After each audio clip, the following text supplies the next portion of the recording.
Russie. Et cette nouvelle allocution du président russe Vladimir Poutine, écoutez.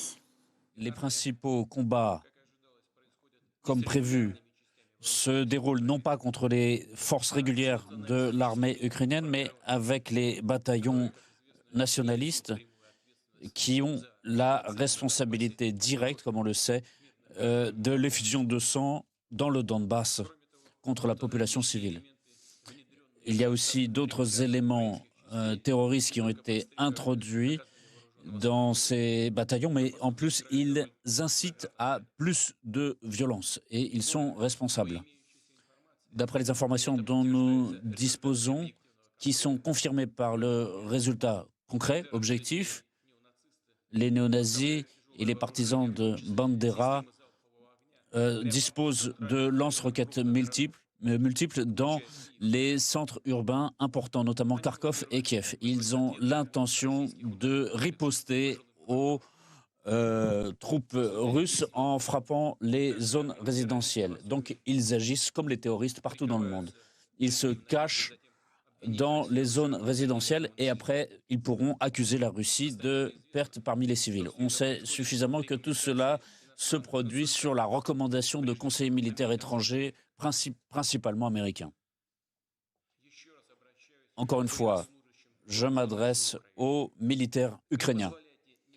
Ne permettez pas aux néo-nazis et aux partisans de Bandera d'utiliser vos femmes, enfants et vieillards comme un bouclier humain. Prenez votre destin en main. Ce sera beaucoup plus facile de s'entendre avec vous qu'avec cette bande de narcomanes néo-nazis qui ont pris en otage tout le peuple ukrainien. Je voudrais aussi donner une appréciation très positive du comportement de nos officiers et de nos soldats russes. Ils agissent de façon tout à fait professionnelle, héroïquement, et ils remplissent leur mission avec des résultats positifs et ils protègent la sécurité de notre peuple et de notre patrie. Voilà pour cette allocution du président russe Vladimir Poutine qui évoque des néo-nazis, des bataillons terroristes, des néo-nazis qui ont l'intention de riposter en frappant des zones résidentielles et en rendant ainsi responsable la Russie. Pour en parler, on va retrouver nos invités, Franck Quatrebeuf, délégué départemental du MoDem dans le Nord, mais aussi Xavier Moreau, fondateur de Stratpol. Bonjour et merci d'être en direct avec nous sur RT France. Xavier Moreau, je voudrais vous faire réagir tout d'abord sur cette déclaration du président russe. Qu'en pensez-vous ? Je voudrais réagir en fait en parallèle avec celle du président russe et celle du président François Hollande. C'est-à-dire que je trouve quand même assez gonflé, monsieur le président François Hollande, de donner des leçons dans la mesure où la situation que nous vivons aujourd'hui, il en est directement responsable. Et puisqu'on parle de ceux que moi j'appelle les ukronazis, il faut bien se souvenir que celui qui a justifié la présence des ukronazis au sein du Maïdan, c'est Laurent Fabius, qui était son ministre des Affaires étrangères, qui, devant la commission du Parlement français, a expliqué que Oleg Tiagnibok, donc qui était un des leaders ukronazis de l'ouest de l'Ukraine, était quelqu'un qui finalement était plutôt à droite, mais pas bien méchant. Et il faut aussi rappeler que dans le premier gouvernement de Maïdan, donc qui avait été validé par les socialistes français, il y avait 2 ministres ukronazis qui venaient du parti Svoboda, dont le ministre de la Défense et le ministre de l'Agriculture, et que le procureur général de l'Ukraine à ce moment-là était également issu du parti Svoboda. Donc effectivement, la présence d'ukronazis dans le Maïdan, sans lequel d'ailleurs le Maïdan n'aurait pas été possible, hein, c'est la violence qui l'a emporté qui a permis de parvenir à ce coup d'État, est une évidence. Ensuite, ces unités ukronazis ont été intégrées au sein d'une sorte de garde nationale ukrainienne sous l'égide de l'ancien ministre de l'Intérieur qui s'appelait Arsène Avakov, que les Russes recherchent aussi pour le juger, et qui est donc sous la forme, donc, il s'appelait à l'origine le bataillon Azov, c'est devenu le régiment Azov, et c'est même devenu un mouvement politique, le Nationalny Korpus, dirigé par un certain Belitsky. Ensuite, il y a Dmytro Yarosh, qui est le fondateur et le chef du Pravi Sector, qui est également un mouvement nazi qui défend Bandera et Shushkevich, qui le célèbre chaque année. Et lui, aujourd'hui, ce Yarosh, il est conseiller du chef d'état-major de l'armée ukrainienne. Donc évidemment qu'il y a des groupes ukronazis, et je pense que la Russie a parfaitement raison, le ministère de la Défense russe a parfaitement raison, d'appeler à, comme ils l'ont dit exactement, l'armée ukrainienne régulière qui a prêté serment pour protéger le peuple ukrainien, à se retourner contre ces bandes ukro-nazis qu'on situe géographiquement. Actuellement, Azov est à Mariupol et Spravi Sector, c'est plus difficile, mais ils étaient notamment dans cet aéroport au nord-ouest de Kiev, qui a été finalement pris et tenu par les troupes russes. Alors, Franck Quatrebeuf, vous êtes d'accord avec Xavier Moreau? Est-ce que vous comprenez l'utilisation de ces termes néo-nazis ou dénazification utilisés par Vladimir Poutine depuis le début de l'invasion? Dites-moi, chère madame, j'ai un trou de mémoire, mais vous allez peut-être me renseigner. Est-ce que la personne qui vient de s'exprimer ne serait pas un ami d'Alain Soral qui voulait faire inhumer le professeur Forisson? Où sont les néo-nazis? Je crois que François... Je précise que non, je n'ai absolument aucune information là-dessus, monsieur Quatrebeuf. Bien évidemment. Pardon, je ne vous... Madame. Je vous disais que bien évidemment, je n'ai aucune information sur le sujet. Non, je ne suis pas au courant que monsieur aurait peut-être des liens avec Alain Soral. Non. Eh bien, écoutez, je ne vais pas vous donner de journalisme ou d'investigation. Ce que je vous dirais simplement, c'est que je pense que c'est François Bayrou qui a le mieux résumé la situation en qualifiant Vladimir Poutine d'halluciné. Ce que nous venons d'entendre est le discours d'un halluciné, c'est le discours d'un fou. C'est le discours de Staline, c'est le discours d'Adolf Hitler, c'est le discours de tous les tyrans sanguinaires et paranoïaques que notre monde a connus, et depuis fort longtemps, on pourrait citer Néron. Alors la question, c'est que faire face à ce type de situation? Eh bien, écoutez, je dois vous dire que j'ai été consterné de la position d'un certain nombre de leaders pseudo-nationalistes français. J'ai été consterné de la position d'un certain nombre d'hommes ou de femmes politiques d'extrême droite en France qui, certes et à juste titre, appellent à ce que nous nous détachions d'une souveraineté américaine, mais nous suggèrent en contrepartie d'aller nous soumettre à une vassalité russe. En ce qui me concerne, je considère, comme l'a dit le président Macron, que c'est à l'Europe de se constituer vraiment comme une force, comme un pôle politique. Le président Poutine a parfaitement défini son combat. Je vous le rappelle, dans son discours, il a cité la situation de l'Église orthodoxe en évoquant comme raison de son hostilité à l'Ukraine le schisme orthodoxe en Ukraine. C'est pour lui une guerre religieuse. Il a cité l'existence de l'Ukraine comme étant finalement parfaitement contestable. Pas du tout ce que dit l'autre personne. Il a cité l'occidentalisation de l'Ukraine. C'est pour lui une guerre culturelle. En réalité, le président Poutine a déclaré la guerre à l'Occident en général et à l'Europe en particulier. Alors, eh bien, écoutez, nous allons essayer, comme l'a dit le président Macron, d'aider autant que nous le pourrons nos amis ukrainiens. Et puis ensuite, eh bien, nous allons nous armer, nous protéger, nous défendre. Il n'y aura pas d'autre choix parce que malheureusement, je crains que rien n'arrête la dérive paranoïaque du tyran stalinien. Alors, justement, vous parliez des aides à apporter à l'Ukraine. On l'a entendu tout à l'heure via Richard Ferrand, le président de l'Assemblée nationale. Il va y avoir notamment 300 millions d'euros envoyés à l'Ukraine, une aide logistique sur place. C'est ce à quoi vous vous attendiez de la part de la France, de l'Union européenne, pour venir en aide à l'Ukraine, Franck Quatrebeuf? Je pense que dans l'immédiat, il faut effectivement aider la population, c'est la moindre des choses. Et je pense que par la suite, j'imagine que Vladimir Poutine aura des difficultés à occuper l'ensemble de l'Ukraine de façon durable. Dans son discours, il a évoqué des actes de résistance dans la partie qu'il occupe déjà, dans la Crimée occupée. Il y aurait des actes de résistance de la population, il ne pourra pas occuper l'intégralité du pays de façon permanente. Je pense que la partie qui sera libre de toute occupation devra être aidée. Vous savez, ce qui nuit le plus à un pays dictatorial, c'est d'avoir une comparaison avec un pays démocratique et prospère. Je vous rappelle, madame, qu'en Russie actuellement, la retraite moyenne est de 183 € par mois et que le salaire médian est de 354 € par mois. Ce pays a ruiné sa population pour développer son armée. Si nous aidons les Ukrainiens à être un modèle alternatif dans lequel on vit librement, pacifiquement et dans un confort à la fois moral, spirituel, culturel, matériel, alors je pense que notre modèle triomphera dans la durée du modèle dictatorial russe. Xavier Moreau, que voulez-vous répondre à ce que vient de nous dire Franz Quatre? Alors, il y a eu un problème de son, je n'ai pas entendu 70-80% du début de l'intervention. Je voudrais juste dire que je réponds à toutes les invitations et les interviews qu'on me fait. Et que je suis même prêt à répondre à une invitation d'un parti de centre-gauche comme celui de l'autre intervenant, même si la bourgeoisie de gauche française qu'il représente a massivement collaboré avec les nazis pendant la Deuxième Guerre mondiale. Donc ça ne me dérange pas, donc voilà, invitez-moi, je suis prêt à participer à n'importe quel débat, que ce soit sur les médias d'Alain Soral, que ce soit sur TF1, France 2, Russia Today ou n'importe quel parti politique, même la France Insoumise.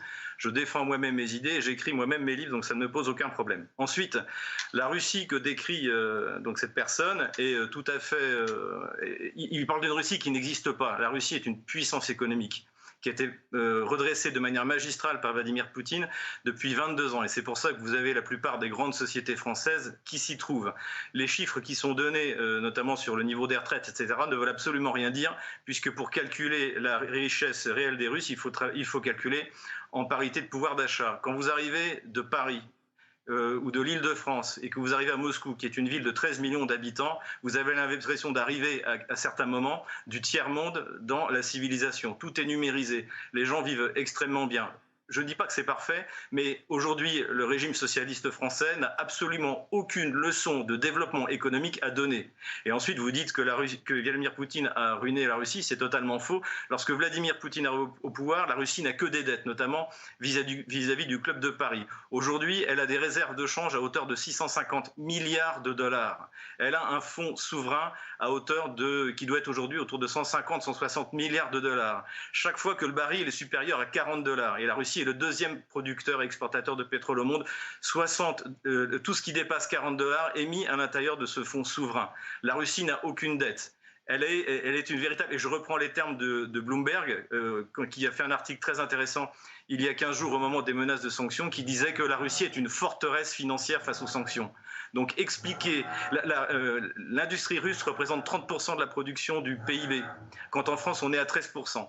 Donc aujourd'hui, j'ai l'impression de voir, excusez-moi la comparaison, mais un parlementaire du Togo qui donne des leçons à l'Allemagne en matière d'économie.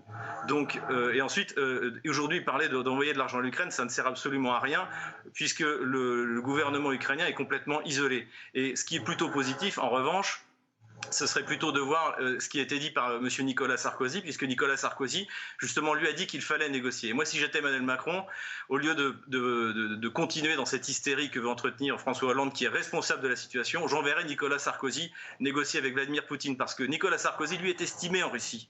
Parce qu'il a mis fin en 5 jours à la guerre, justement, dite des 5 jours, en 2008 en Géorgie. Aujourd'hui, on en est là. Et malheureusement, avec tous ces fauteurs de guerre, comme, excusez-moi, l'autre intervenant, qui veut aller jusqu'au bout, eh bien, c'est à cause de gens comme ça que la situation est celle qui est aujourd'hui. Et même si la Russie est certaine de l'emporter, parce que alors, les actes de résistance dont vous parlez, en Crimée, mais je vous racontais absolument, excusez-moi, n'importe quoi. Aujourd'hui, en moins de 2 jours, l'armée russe est rentrée comme dans du beurre en Ukraine. Posez-vous la question pourquoi ? Parce que dans la partie de l'Ukraine, dans le sud-est, la Russie va être accueillie comme une armée libératrice, parce que les gens en ont assez. Et ensuite, je vous le dis encore une fois, à Mariupol, il y a eu des massacres en mai 2014 qui ont été commis par le bataillon Azov, qui est aujourd'hui le régiment Azov, qui est incorporé au sein des forces et des structures de forces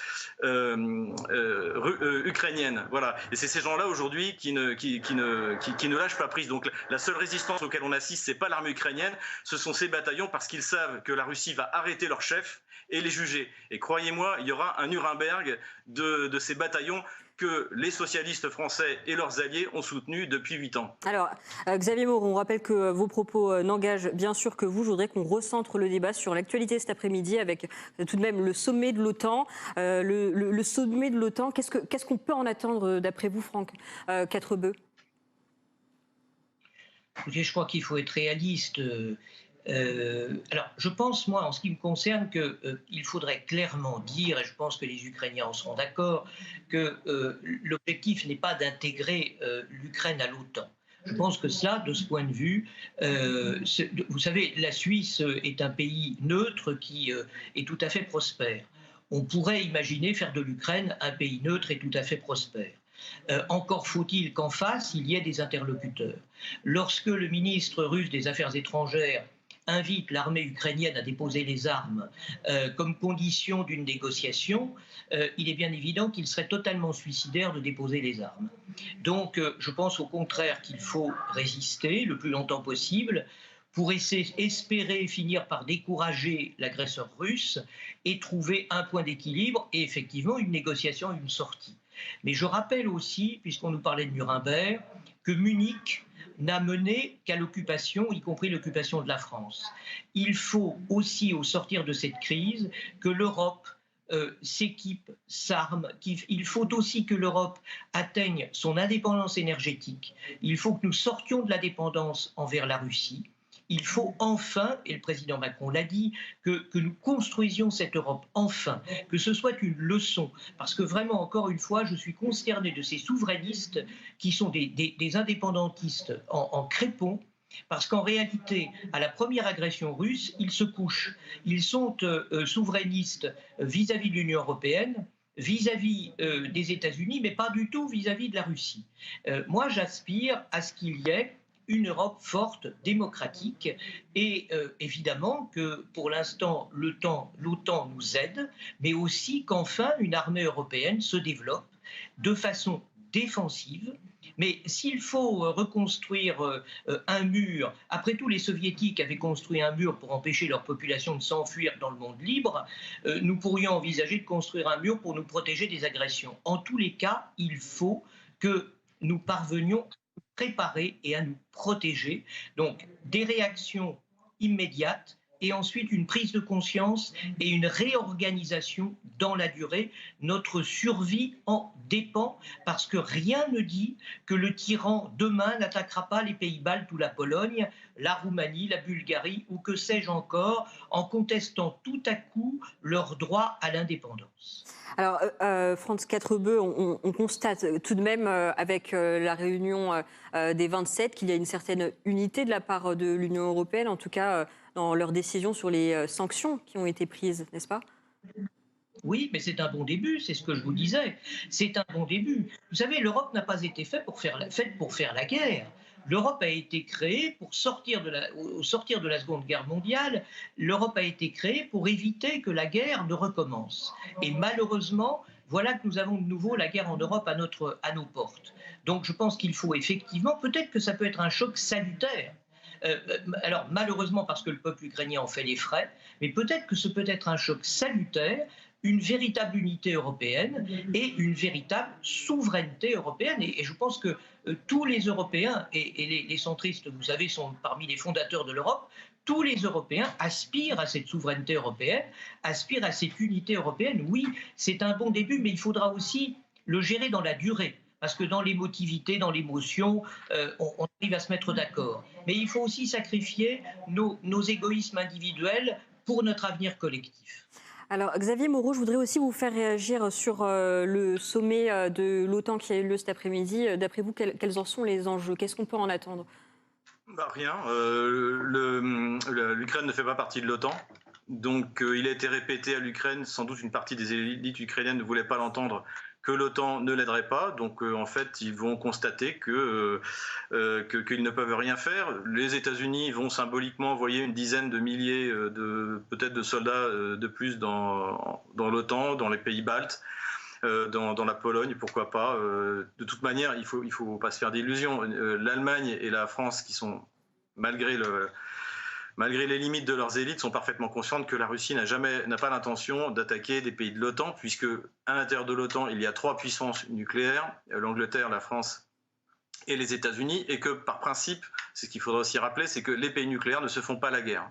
Ensuite, la Russie n'a aucun intérêt à attaquer les pays baltes, qui sont des pays qui ont été désertés démographiquement, qui sont ruinés industriellement à cause de l'Union européenne, qui a fait fermer la centrale nucléaire en Lituanie en 2010, ce qui fait que maintenant les Lituaniens achètent leur électricité à une centrale nucléaire qui vient d'être construite par les Russes en Biélorussie.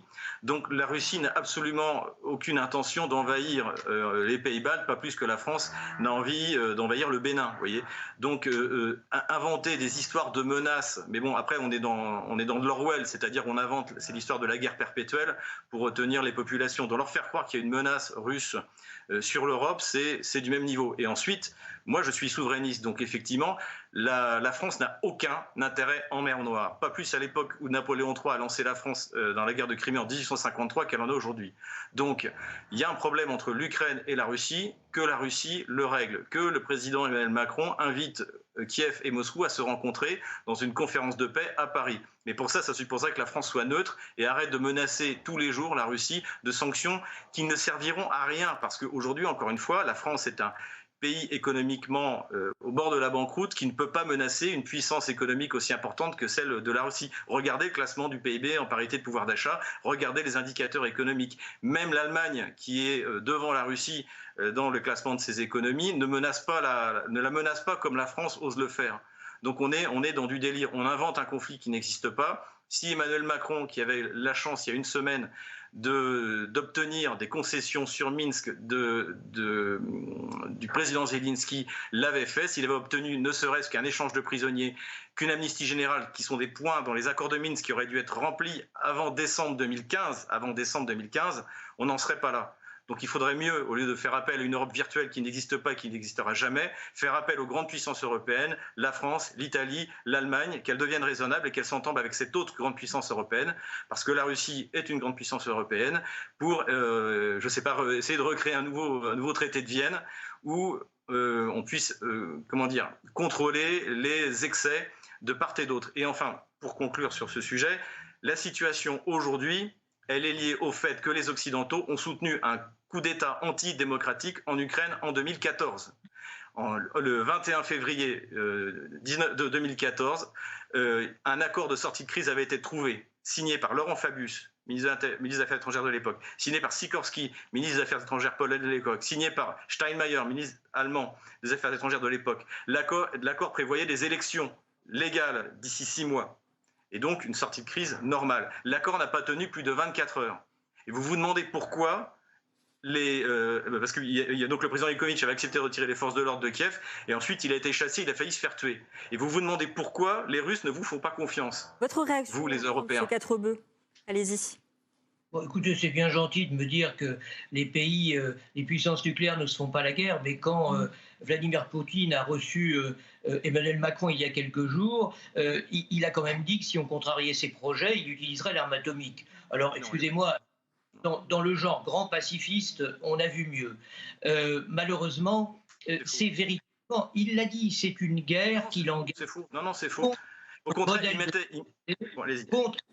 Alors le président Poutine qui s'en va nous donner des leçons de régularité électorale, mais écoutez, mais si ça n'était pas à pleurer, ça prêterait à rire. Enfin, depuis... Parlez-en François Fillon. Et quand... s'entendre, messieurs. Char en Ukraine, c'est n'importe quoi. C'est absolument n'importe quoi. C'est halluciné, comme le disait François Bayrou. Merci beaucoup, Franz Quatrebeu. Je rappelle que vous êtes délégué départemental du MoDem dans le Nord. Et merci à vous, Xavier Moreau, fondateur de Stratpol.